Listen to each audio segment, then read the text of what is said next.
नमस्कार। आपका अखबार के संग में आपका स्वागत है। मैं हूं प्रदीप सिंह।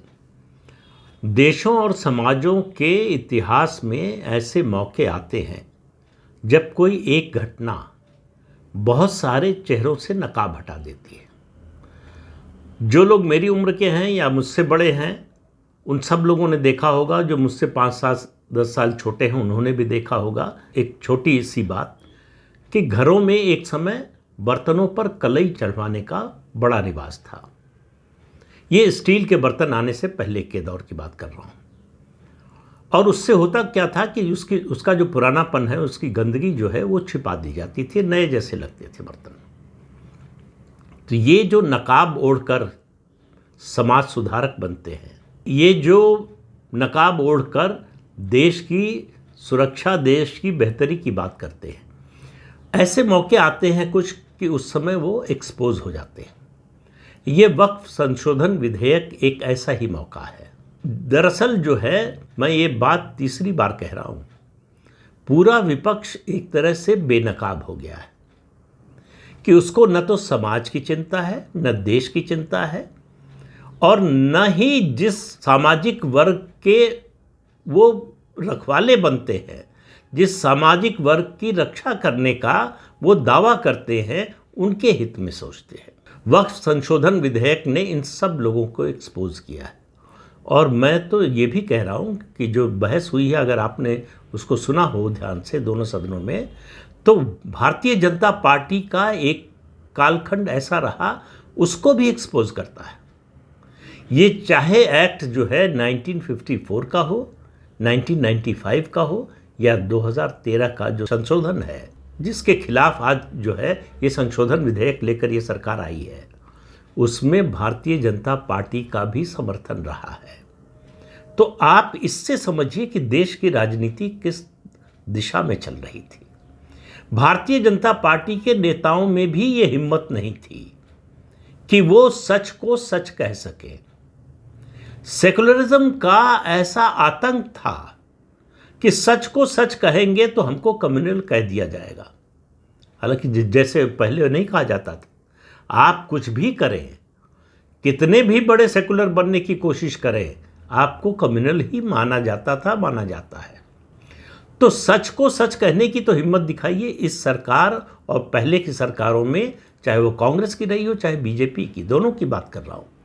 फर्क यही है कि इस सरकार में साहस है कि जिसे वो सच समझती है, सही समझती है, वो कहने का साहस है, और जो समझती है कि गलत हुआ उसको सुधारने की भी हिम्मत है। ये फर्क है पिछली सरकारों में और अब की सरकारों में। आप बताइए कि भारतीय जनता पार्टी के नेताओं ने, सांसदों ने 1995 में जब ये वक्त का एक्ट आया तो उस समय क्यों समर्थन किया? 1995 की बात है। अयोध्या का आंदोलन शुरू हो चुका था, देश में हिंदुत्व की लहर थी, हवा थी।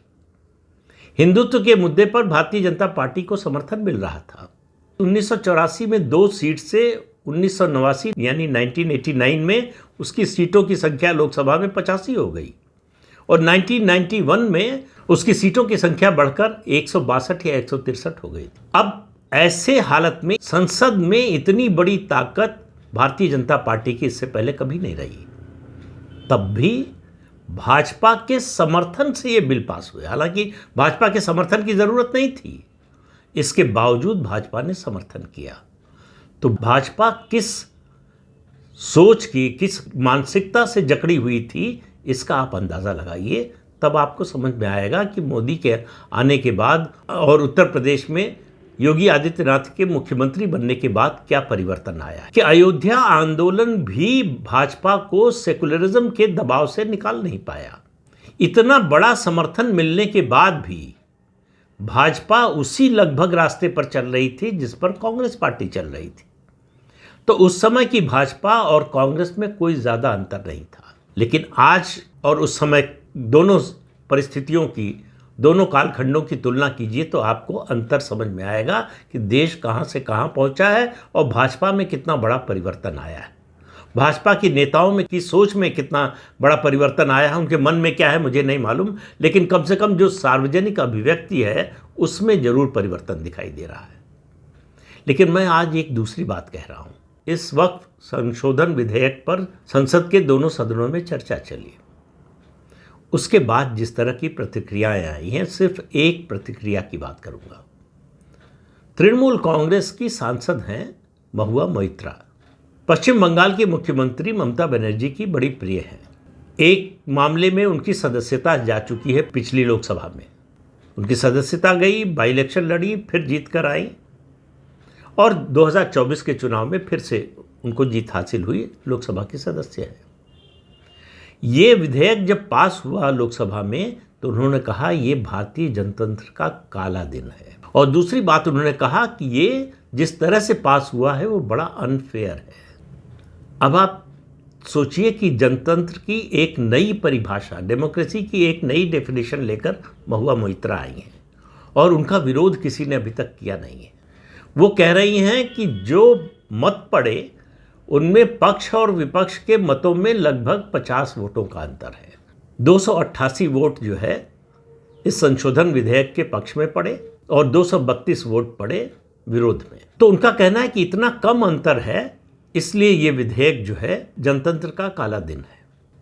अब आप सोचिए ज़रा कि क्या डेमोक्रेसी की नई परिभाषा तय हो गई है कि संसद में कोई विधेयक अगर सरकार लेकर आएगी, कोई कानून का प्रस्ताव लेकर आएगी, तो कितने का अंतर होगा तो उसको डेमोक्रेटिक माना जाएगा और कितने का अंतर होगा तो उसको अनडेमोक्रेटिक माना जाएगा।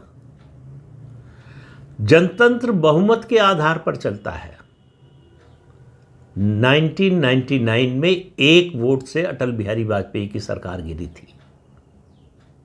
तब किसने कहा था कि ये अनडेमोक्रेटिक है, ये अंतर जो है ये अनफेयर है, एक वोट से सरकार नहीं गिरनी चाहिए।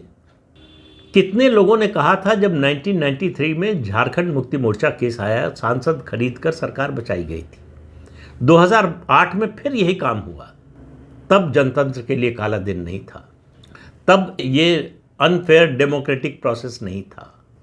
तो ये इस बयान का हालांकि वैसे कोई बड़ा महत्व नहीं है, महुआ मोइत्रा की कोई राजनीतिक हैसियत नहीं है, राजनीति में उनका कोई कंट्रीब्यूशन नहीं है, वो सेलिब्रिटी हैं, ममता बनर्जी की करीबी हैं, पश्चिम बंगाल में ममता बनर्जी का बड़ा जनाधार है, उनकी पार्टी का बड़ा जनाधार है, इसलिए चुनाव जीत जाती है, इसलिए संसद में है। ये उनकी उपलब्धि नहीं है, लेकिन उनका सार्वजनिक जीवन में कोई ऐसा योगदान नहीं है। लेकिन वो सांसद हैं और इस देश की नागरिक है, इस नाते उनको अपनी बात रखने का अधिकार है। अभिव्यक्ति की स्वतंत्रता है। आजकल तो इतनी ज़्यादा स्वतंत्रता हो गई है कि सुप्रीम कोर्ट तक जो है वो किसी भी गैर वाजिब बात को भी, किसी भी ऐसी टिप्पणी को जो आपत्तिजनक हो सकती है उसको भी नज़रअंदाज करने के लिए तैयार है। लेकिन ये मामला मुझे लगता है ज़्यादा गंभीर है। ये सीधी टिप्पणी देश की जनतांत्रिक व्यवस्था पर है। एक वोट का भी अंतर हो तो सरकार बनी रह सकती है या गिर सकती है। ऐसे में 50 से ज़्यादा वोटों के अंतर को ये कहना कि ये अनफेयर है, तो आप इससे समझिए कि मानसिकता क्या है। मैं ये संख्या की बात नहीं कर रहा हूँ। मानसिकता क्या है कि भारतीय जनता पार्टी और नरेंद्र मोदी के प्रधानमंत्री रहते हुए संसद से बहुमत से पास कानून को अनफेयर कहा जा रहा है, जनतंत्र का काला दिन बताया जा रहा है। ये मानसिकता सीधे सीधे जो है जनतंत्र विरोधी है। जहां आप सिर्फ इसलिए बहुमत के फैसले को मानने से इनकार कर रहे हैं, उस पर सवाल उठा रहे हैं क्योंकि वो आपकी राय के मुताबिक नहीं है। डेमोक्रेसी की तो यही खूबसूरती है, मुद्दों पर मतभेद होते हैं, आखिर में फैसला जो है बहुमत से होता है। और केवल पार्लियामेंट की बात नहीं है, यहाँ तक कि न्यायपालिका में भी फैसला जो है वो बहुमत से होता है। संविधान पीठ में भी फैसला बहुमत से होता है। बेसिक स्ट्रक्चर का जो सिद्धांत प्रतिपादित किया सुप्रीम कोर्ट ने, 13 जजेस की संविधान पीठ थी और फैसला 7-6 से हुआ था, यानी 7 न्यायाधीश पक्ष में थे और 6 खिलाफ थे। किसी ने कहा कि अनडेमोक्रेटिक है, किसी ने कहा कि ये भारतीय जनतंत्र का या भारतीय न्यायपालिका का काला दिन है। जनतंत्र में तो फैसले इसी तरह से होते हैं और इसी तरह से होंगे। आप किसी फैसले का या सरकार के किसी कदम का या सरकार के लाए किसी कानून का प्रस्ताव का विरोध करें नीतिगत आधार पर, सैद्धांतिक आधार पर, वो अलग बात है। लेकिन कितने मतों के अंतर से पास हुआ, समर्थन मिला कितना सरकार को, इस आधार पर अगर आप जनतंत्र को आंकें, कसौटी पर जनतांत्रिक प्रक्रिया को और जनतांत्रिक व्यवस्था को रखें, तो उसका क्या मतलब है? बहुत परेशानी है। फिर कह रहा हूं, ये पिछले कुछ दिनों का माहौल देखिए आप, और 2 दिनों की संसद की बहस देखिए। देश की राजनीति में फिर कह रहा हूं कि बड़ा बदलाव आ रहा है, और जो लोग जिस वोट बैंक पर निश्चित होकर अपनी राजनीति करते थे, उनको वहां खतरा नजर आ रहा है।